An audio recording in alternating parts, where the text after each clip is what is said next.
ধর্ম উপদেষ্টা ডাক্তার আফম খালিদ হোসেন একটি গুরুত্বপূর্ণ বক্তব্যে তরুণদের শক্তি ও সম্ভাবনার কথা তুলে ধরেছেন। তিনি বলেছেন, তরুণরা তাদের উদ্যম ও সৃজনশীলতার মাধ্যমে সমাজের পরিবর্তন আনতে পারে।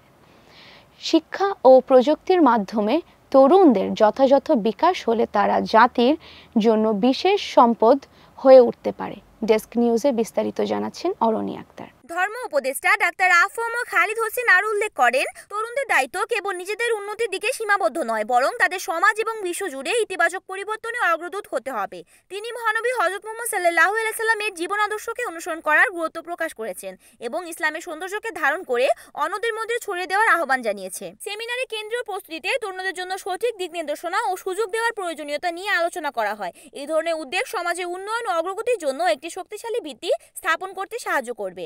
সেমিনারে উপস্থিত শিক্ষার্থী ও অতিথিরা এই গুরুত্ব বার্তাগুলি শোনার মাধ্যমে নিজেদের মধ্যে ইতিবাচক চিন্তা ও চেতনার উদ্ভব ঘটাতে পারে।